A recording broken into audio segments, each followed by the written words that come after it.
Iya, gitu. Dan hajat-hajat yang lain apapun yang dihajatkan untuk kebaikan duniamu. Kemudian berdoa minta hajat-hajat untuk akhirat boleh. Minta jadi hamba Allah yang soleh-soleha, dikasih anak cucu yang soleh-soleha, masuk surga sekeluarga, bebas azab kubur, bebas azab neraka, dimudahkan sakaratul maut, dimudahkan hisab di padang mahsyar, dimudahkan menuju jembatan di Siratal Mustaqim, bisa hafal Quran. Kemudian dan hajat-hajat yang lain yang banyak. Misalnya pengen buka rumah tafis, pengen buka pesantren, atau pengen bisa bersedekah sehari 10 juta gitu boleh. Atau cara yang paling gampang, ya Allah, saya setiap tahun saya ingin bisa berzakat mal gitu 10 juta. Berarti kan kalau zakatnya 10 juta kan 2,5% dari penghasilan. Berarti aslinya pendapatannya pira dari Allah. Oke. 2,5 miliar. Nah gitu. Iya toh? Jadi boleh kita minta hajat dunia dan hajat akhirat. Kemudian sholat tasbih. Pernah dengar istilah sholat tasbih? Pernah. Pernah melakukan? Pernah. Barakallah untuk yang sudah pernah. Ini sholat tasbih ini sholat yang paling langka. Malam boleh, siang boleh, boleh. Isu awan sore bengi entuk. Sholat tasbih itu dia hanya 4 rakaat, tapi kudu husuk banget. Nek ora husuk lali bacaan. Karena apa? Nih, sholat tasbih ini nih hadiah dari Rasul untuk Abbas. Abbas bin Abdul Muthalib, pamannya Rasul. Kenapa? Karena Abbas ini dulu ketika dia belum masuk Islam, uripe iki saka nganake duit. Jadi dia wong sugih, ngutangi wong oke sampai duitnya entek, lalu nanti dia hidup dari bunga hutang. Tadi di era nyambut gaya apa-apa keliling apa setiap bulan gitu ngelilingi omah wong ki dihidup dari bunga riba itu. Nah, setelah kemudian dia masuk Islam itu diharamkan. Dan dosanya udah banyak banget itu. Kemudian hanya mengambil pokoknya saja. Rasul lalu memberi hadiah. Diriwayatkan dari Ibnu Abbas, ini anaknya Abbas yang meriwayatkan kepada kita. Dia berkata, Rasul bersabda kepada Abbas bin Abdul Muthalib, "Wahai Abbas, wahai pamanku, maukah paman saya beri hadiah sesuatu yang bernilai 10?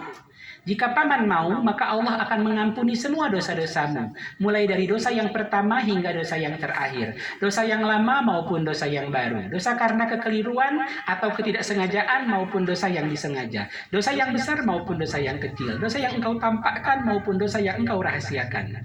Jika engkau mau, maka laksanakanlah salat sunnah tasbih 4 rakaat.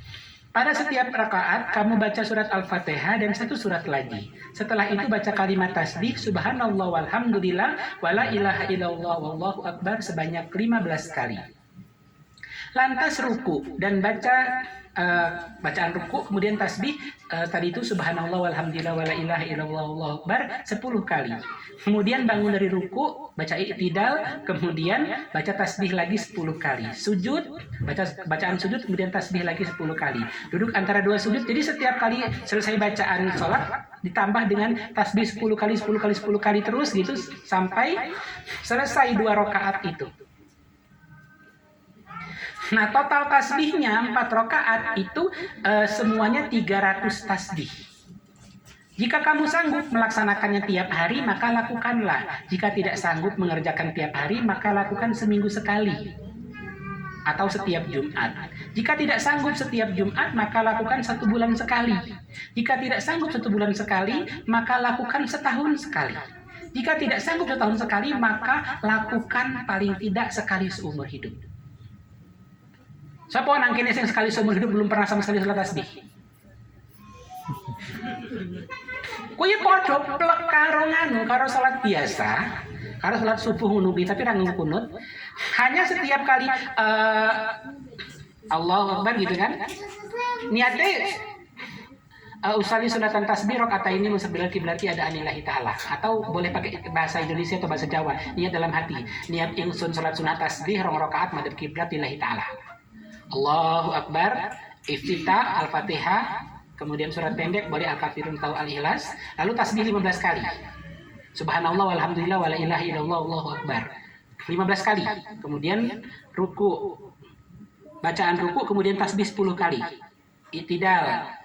Bacaan i'tidal kemudian tasbih 10 kali. Kemudian sujud. Bacaan sujud kemudian tasbih 10 kali.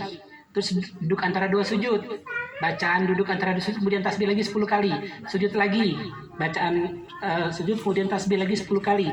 Kemudian sebelum berdiri duduk dulu sebentar baca tasbih 10 kali baru berdiri. Itu diulang. Rakaat kedua juga sama. Kemudian salam. Nanti diulang lagi dua kali seperti itu.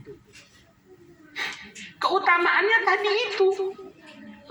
Diampuni semua dosa pertama sampai dosa terakhir, dosa nggak sengaja maupun dosa sengaja, dosa besar maupun dosa kecil, dosa yang ditampakkan maupun yang dirahasiakan. Karena dikerjakan di sana kali 100.000. Siang kita kerjakan 1 kali, malam kita kerjakan 1 kali. Jadi nih nang kuno petang dino awan karombengi dan ini wong atus sewu. Kita sudah pernah mengerjakan sholat tasbih 800.000 kali. Sholat tasbih 800.000 kali itu sama seperti kita sholat tasbih sepanjang hidup kita. Dan itu kudu husuk banget karena kudu ngitung 10 huruf. Jadi saya kalau gerakan tangan gini karena subhanallah walhamdulillah wala ilaha illallah Allahu akbar subhanallah walhamdulillah wala ilaha illallah subhanallah walhamdulillah. Tadi Raisa kalau ngomong Allah akbar terus subhanallah walhamdulillah wala ilaha illallah Allahu akbar. Mau matanganku piye? Subhanallah. Selalu jadi Raisa mikir liane kudu husuk kudu ngitungi tasbih kuwi. Jadi kita enggak bisa ngelantur. Beda kalau kita kalau sholat biasa itu bisa, apalagi berjamaah jadi makmum, wah iso dolan-dolan pikirannya.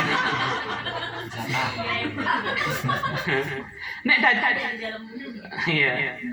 Ada di dalam buku. Ini judulnya pahala disucikan dari semua dosa sebanyak 800.000 kali. Pahala sholat tasbih. Nantinya kan saya tinggalkan sama Umi Papa. Iya boleh. Nanti difotokopikan gratis. Iya, ini kudu dikerjakan. Eman-emannya orang, nih kuno rek ngopo. Atau sebab ini diragati 30 juta punjul. Kemudian sholat fajar. Iki pahala dia gede banget. Hadis riwayat Imam Muslim dan Imam Tirmizi. Hadisnya, sholat 2 rakaat, yakni sholat sunnah fajar atau sholat sunnah 2 rakaat sebelum subuh. Tadi nang kono kuwi subuhnya itu telat.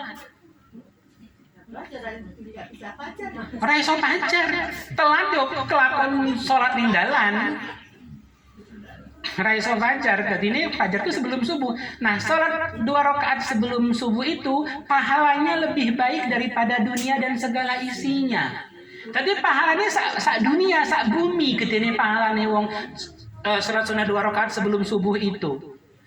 Neng kono kan petang dino, tadi untuk dapat 4 bumi kali 100.000 karena dikerjakan di sana.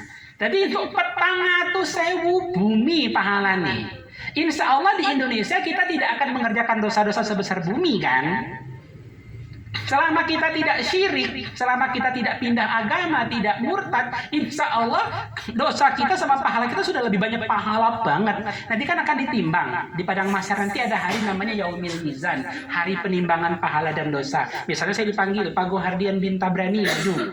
Ngatet toh timbangan. Maka berdatanganlah pahala-pahala di sebelah kanan, blok. Wih timbangannya gede banget. Lebih besar daripada bumi karena ada pahala yang sebesar bumi tadi. Sebelah kiri tempat dosa. Nah, aku ditimbang, puing, pahalanya wakeh banget. Dosanya minting, siti. Diambilkan pahala untuk menghapus dosa, dosanya entek resik, pahalanya sih oke. Semakin banyak sisa pahala, semakin luas surganya. Semakin nikmat surganya. Kalau para perempuan, bojomu semakin ganteng. Pangeran-pangeran surganya semakin ganteng. Nek sing lanang-lanang, bojomu semakin ayu, nanti dan bidadari surganya juga semakin cantik. Jadi sholat sunnah fajar, 400.000 bumi. Subhanallah. Kemudian sholat jenazah. Siapa di sini yang belum bisa sholat jenazah? Urung pernah sholat mayit. Nek layak neng terkotok ngobrol-ngobrol balik. Salat jenazah ya. Neng kuno kuwi ning Mekah Medina, setiap kali habis salat wajib sebelum salat ba'diyah itu ada salat jenazah. Karena mesti ono wong mati. Kok mesti ono wong mati? Iya, saking akeh wong teko dan di antara orang-orang itu banyak yang sudah sepuh. Tadi teko kuno mengarep mati. Seperti salah satu Mbah Maimun kalau di Indonesia ya. Maimun Zubair itu ulama besar di Indonesia. Tapi dia tidak ngeksis di media sosial ketika dia masih hidup. Kita baru kenal Maimun Zubair itu setelah dia meninggal dunia kan. Dan dia meninggal dunia di Mekah. Mekah apa Madinah. Jadi di tanah suci. Jadi hanya orang-orang tertentu nanti yang dapat keistimewaan. Kalau dia mati di Mekah, dia jadi tamu Allah selamanya sampai hari kiamat. Nanti dibangkitkan di Mekah. Kalau dia mati di Madinah, dia jadi tamunya Nabi Muhammad, jadi tamunya Rasul Sallallahu Alaihi Wasallam. Nanti dibangkitkan bersama dengan para nabi dan para sahabat di sana. Karena Nabi kan dimakamkan di situ di Madinah. So langsung baris nyemburinnya Rasul dan para sahabat. Jadi beruntung banget. Aku berharap ini pas mangkat bapak karo ibuku tak hormati ning kono wae. Aku wis ikhlas wis seneng aku nek mati ning kono. Rasa balik ora apa-apa. Dua-duanya sekalian. Ternyata panjang umur alhamdulillah. Dadi umpamane mangkat ning mati kudune seneng aja sedih. Ngono kuwi. Iya, ya sing nangis sing ditinggal. Nek awake dhewe sing mati ora mungkin nangis seneng guyu awake dhewe sing mati lho. Alhamdulillah wis uripe wis seneng. Sing ora seneng sing ditinggal. Gitu ya. Salat jenazah tuh gampang banget. Enggak pakai ruku, enggak pakai sujud, hanya 4 kali takbir. Niat ingsun salat jenazah fardu kifayah lillahi ta'ala. Boleh dalam hati gitu, boleh pakai bahasa Jawa boleh pakai Indonesia boleh. Niat saya salat jenazah fardu kifayah lillahi ta'ala. Kalau kita jadi makmum ya makmuman lillahi ta'ala. Allahu Akbar.